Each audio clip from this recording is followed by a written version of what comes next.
சமையல் மணக்க ருசிக்க அம்மா சமையல் மசாலா ஐட்டம்ஸ் ஊறுகாய் ஐட்டம்ஸ் நம்மக்கிட்ட கிடைக்குது.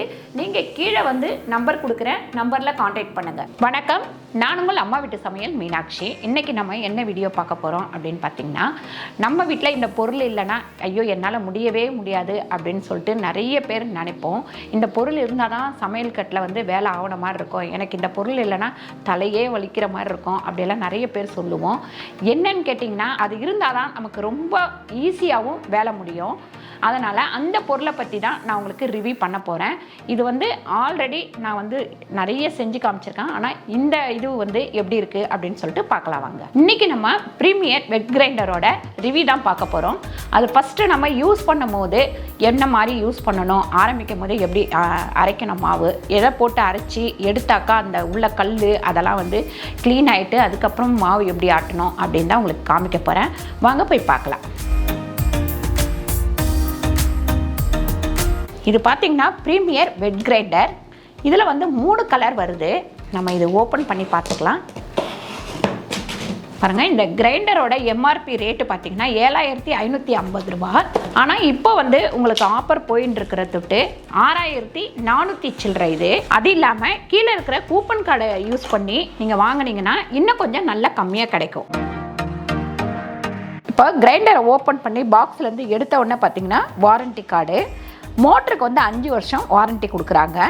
அதுக்கப்புறம் நம்ம கிரைண்டர் ஓப்பன் பண்ண உடனே பார்த்திங்கன்னா இந்த பாருங்க மூடி. இதில் வந்து என்ன ஒரு சௌகரியம்னு பார்த்திங்கன்னா, ஓப்பன் பண்ணிவிட்டு தண்ணி ஊற்ற வேணாம், இந்த இடத்துல நம்ம தேவையான அளவு தண்ணி ஊற்றிக்கலாம். அதுக்கப்புறம் மேலே டைட் பண்ணுற இந்த நெட்டு, அதுக்கப்புறம் மாவு வந்து கையில் தள்ளாமல் இதுலேயே தள்ளி விட்டுக்கலாம். அப்புறம் அளவு டம்ளர், நம்ம வந்து தண்ணி இவ்வளோ ஊற்றலாம் அப்படின்னு சொல்லிட்டு, இல்லை இந்த டம்ளரில் நம்ம அரிசி அளந்து கூட ஊற வச்சு இது பண்ணிக்கலாம். பாருங்க, கல் ரொம்ப ஈஸியாக தான் இருக்குது, ரொம்ப வெயிட்டெல்லாம் ஒன்றுமே இல்லை, ஒரு கையிலேயே நல்லா தூக்கிடலாம். நிறைய பேருக்கு வந்து கல் வெயிட்டாக இருந்தால் கஷ்டமாக இருக்கும் அப்படின்னுவீங்க. இது வந்து வெயிட் இல்லாத கல் தான். இன்னொரு விஷயம் என்னன்னு பார்த்தீங்கன்னா, இதை வந்து நான் தூக்கும் போது இப்படி பத்திரமா தூக்கணும் அப்படின்னு சொல்லிட்டு பொறுமையாக தூக்கணும், ஏன்னா வெயிட்டாக இருக்கும் அப்படின்னு பார்த்தீங்கன்னா ரொம்ப வந்து வெயிட் கம்மியாக இருக்குது. அடுத்து இங்கே பாருங்கள், இந்த சைடில் வந்து இந்த கருப்பு கலர் கல் கொடுத்துருக்காங்க. இங்கே வந்து நம்ம எப்போ நார்மல் கல், ஆட்டுக்கல் என்ன கலரில் இருக்குமோ அந்த கல் கொடுத்துருக்காங்க. வெயிட் வந்து அவ்வளோ ஈஸியாக இருக்குது, கழுவுறதெல்லாம் வந்து ரொம்ப ரொம்ப ஈஸி. இப்போ இதில் நம்ம போட்டுக்கலாம். அதுக்கப்புறம் பார்த்திங்கன்னா நமக்கு வந்து இது இடத்தையும் அடைக்காது, ரொம்ப ஈஸியாக ஒரு சின்ன இடத்துல கூட வச்சுக்கலாம். நல்லா வந்து ரவுண்டு ஷேப்பில் அழகாக இருக்குது பாருங்கள். இப்போ இதை நான் கழுவிட்டு உங்களுக்கு ஃபஸ்ட்டு நம்ம எப்பவுமே உரல் வந்து யூஸ் பண்ணும் போது, புதுசாக வாங்கி எதையுமே யூஸ் பண்ணும் போது நம்ம இதில் வந்து கொஞ்சம் அரைச்சி கீழே எடுத்து போட்டுருணும், அதை யூஸ் பண்ணக்கூடாது. அதனால் நான் பச்சரிசி ஊற வச்சுருக்கேன், அதை போட்டு ஆட்டி காமிக்கிறேன். ஃபஸ்ட்டு வந்து வெறும் கல்லை நான் ஆன் பண்ணி காமிக்கிறேன். அதோட சவுண்டு வந்து எப்படி வருதுன்னு பாருங்கள். ரொம்ப சவுண்டு கம்மியாக இருக்குது. இப்போ கல் போட்டதுக்கப்புறம் நம்ம எப்படி இருக்குது சவுண்டுன்னு பார்க்கலாம். இப்போ பாருங்கள், கல் போட்டாச்சு. இதுக்கு மேலே வர்றதை நம்ம போட்டு டைட் பண்ணிக்கலாம். முதல் தடவை நீங்கள் டைட் பண்ணும்போது கொஞ்சம் வந்து அந்த ஸ்ப்ரிங் வந்து டைட்டாக இருக்கும், அதனால் கொஞ்சம் அழுத்தி போடுற மாதிரி இருக்கும். இப்போ நான் பச்சரிசி வந்து ஊற வச்சுருக்கேன், ஏன்னா முதல்ல நம்ம வந்து புது கிரைண்டர் ஆகட்டும் புது கல் ஆகட்டும் நம்ம வந்து பழக்கிறதுக்கு இந்த மாதிரி போட்டு ஆட்டி எடுத்துடணும். இந்த பச்சரிசியை ஆட்டி எடுத்துடலாம். இந்த பச்சரிசியை இதில் சேர்த்துட்டு நம்ம அரைக்க ஆரம்பிச்சிடலாம். அதுக்கப்புறம் இந்த மூடியை மூடிக்கலாம். இப்போ நம்ம அரிசியை போட்டுட்டோம், ஆன் பண்ணிக்கலாம். இப்போவுமே நமக்கு ரொம்ப சவுண்ட் இல்லை. இப்போ வந்து இதில் கொஞ்சம் தண்ணி விட்டுக்கலாம். இது பாருங்கள், இந்த கேப்லேயே நம்ம வந்து எவ்வளோ தேவையோ அவ்வளோ தண்ணி வந்து ஊற்றிக்கலாம். இப்போ ஃபஸ்ட்டு தடவை நீங்கள் அரைக்கும் போது இந்த பச்சரிசி ஊற வச்சு அரைக்கிறோம் இல்லைங்களா, கொஞ்சம் தண்ணி அதிகமாக ஊற்றி அரைங்க, அப்போ தான் வந்து நம்ம எடுக்கிறதுக்கு சௌகரியமாக இருக்கும்.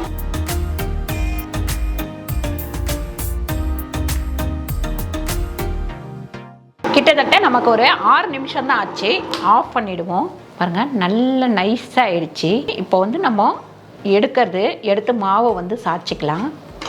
இப்போ கல்லோடவே நான் சேர்த்து தூக்கிட்டேன். தூக்குனாலுமே நமக்கு வந்து வெயிட் இல்லை, இப்படியே இந்த கல்லை பிடிச்சிக்கிட்டு இப்படி ஊற்றிக்கலாம். உங்களுக்கு வந்து அந்த மாதிரி ஊற்றுறதுக்கு கஷ்டமாக இருந்ததுன்னா கல்லை எடுத்து ஒரு தட்டில் வச்சுருங்க. இந்த மாதிரி வச்சுட்டு இப்படி கூட ஊற்றிக்கலாம் நம்ம. இப்போ வந்து நான் பச்சரிசியை ஆட்டி எடுத்துட்டேன்.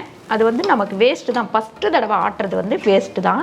பாருங்கள், முதல்ல வந்து ஒரு அழகு அரிசி வந்து பச்சரிசி ஊற வச்சு ஆட்டி எடுத்துட்டேன். ஏன்னு கேட்டிங்கன்னா, எப்போவுமே நம்ம கிரைண்டர் வந்து க்ளீன் பண்ணுறதுக்கு கொஞ்சம் மாவு ஆட்டி எடுத்துடணும். அது வந்து வேஸ்ட்டு தான். அதை நம்ம ஃபஸ்ட்டு வந்து யூஸ் பண்ணக்கூடாது. ஏன்னு கேட்டிங்கன்னா, உள்ளே இருக்கிற கல்லுலேருந்து சின்ன சின்ன மண்ணாக வந்து வரும். அது எல்லாமே இப்போ க்ளீன் ஆகிடுச்சு. அதுக்கப்புறம் கிரைண்டர் கழுவி முடிச்சிட்டேன். நான் 1 கிலோ வந்து பார்த்திங்கன்னா ஆப்பத்துக்கு மாவு ஊற வச்சுருக்கேன். கிட்டத்தட்ட 5 மணி நேரம் ஊற வச்சு எடுத்துட்டேன். இப்போ இதை போட்டு நம்ம ஆட்டி எடுத்துக்கலாம். நிறைய நீங்கள் மாவு போடும்போது நம்ம கிரைண்டர் ஆன் பண்ணிட்டு தான் போடணும். அப்போ தான் வந்து சுத்தம். நீங்கள் எல்லா மாவையும் போட்டுட்டு சுத்த விட்டிங்கன்னா சுத்தாது, சிக்கிக்கும். எல்லா கிரைண்டர்லேயுமே அந்த பிரச்சனை இருக்குது. அதனால் நீங்கள் ஆன் பண்ணிவிட்டு கொஞ்சம் கொஞ்சமாக நம்ம போட ஆரம்பிக்கலாம்.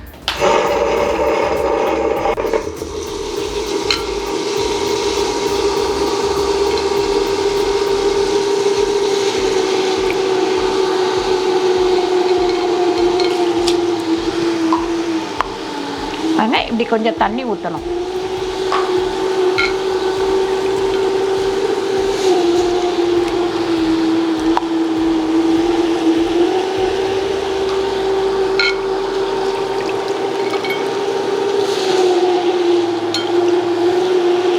கொஞ்சம் அரிசி போட்டுட்டு கொஞ்சம் தண்ணி ஊற்றணும்.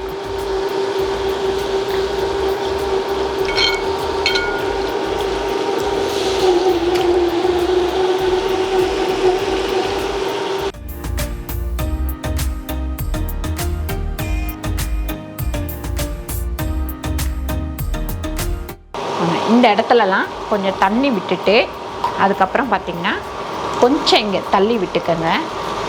கொஞ்சம் இந்த மாதிரி ஓரத்தில் தள்ளி விட்டுக்கோங்க. அதே மாதிரி இங்கே இருக்கிற அரிசியும் கொஞ்சம் தள்ளி விட்டுக்கோங்க. இப்போ நம்ம இதை க்ளோஸ் பண்ணிடலாம்.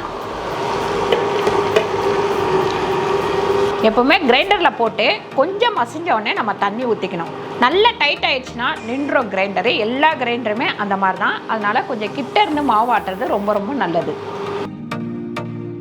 அதுக்கப்புறம் நம்ம ஓப்பன் பண்ணி பாருங்க, இந்த ஓரத்துலலாம் நல்லா தள்ளி விட்டுக்கலாம். எல்லாம் ஒரே மாதிரி அரைப்படும். இப்போ மாவு வந்து நல்லா அரைப்பட்டுருச்சு. இன்னும் ஒரு விஷயம் என்னன்னு கேட்டிங்கன்னா, எப்போவுமே கிரைண்டர்லேயே மாவு அரைச்சிட்டு இருக்கும் போதே நம்ம வந்து உப்பு சேர்த்துடலாம். உப்பு சேர்க்கறதுனால என்ன ஆகும்னு பார்த்திங்கன்னா, கிரைண்டர் வந்து இன்னும் கொஞ்சம் நைஸாக அரைக்கிறதுக்கு நமக்கு வந்து அந்த கல் வந்து இதுவாகும். கல் உப்பு சேர்த்து அரைச்சிங்கன்னா இன்னும் கொஞ்சம் நல்லாயிருக்கும். நம்ம கிரைண்டர் ஆஃப் பண்ணிடலாம். ஆஃப் பண்ணிவிட்டு மாவு எடுத்து ஊற்றிக்கலாம்.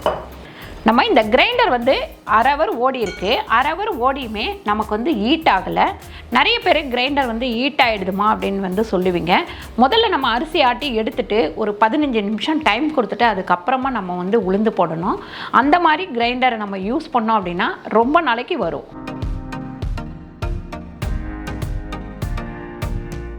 பாருங்க, இந்த மாதிரி கடைசியில் நம்ம அந்த கல் எடுத்து நல்லா வழிச்சிக்கலாம் மாவை. நம்ம ஒரு கையிலேயே தூக்குற அளவுக்கு தான் கல்லோட வெயிட் இருக்குது. நமக்கு வந்து ஈஸியாக இருக்கும். இப்போது நம்மளை என்ன மாதிரி வயசானவங்க இருக்கிறவங்க அப்படின்னா கண்டிப்பாக வந்து அவங்களுக்கு வந்து இது ரொம்ப ஈஸியாக இருக்கும். பாருங்கள், இப்போ வந்து நான் கிரைண்டர் எல்லா வேலையும் முடிச்சுட்டு அழகாக கழுவி தொடச்சி வச்சிடலாம். ஒவ்வொரு தடவையுமே நம்ம யூஸ் பண்ணிவிட்டு நல்லா வந்து தொடச்சி வைக்கிறது எப்போவுமே நல்லது. இதிலலாம் வந்து துணி போட்டு நல்லா வந்து தொடச்சி வச்சுருங்க. இந்த கிரைண்டர் வந்து யூஸ் பண்ணுறதுக்கு ரொம்ப ரொம்ப ஈஸியாக இருந்தது. அது மட்டும் கிடையாது, நம்ம ஆட்டும் போது ஹீட் ஆகாமல் இருந்தது. அதுதான் ரொம்ப பிடிச்சிருந்தது.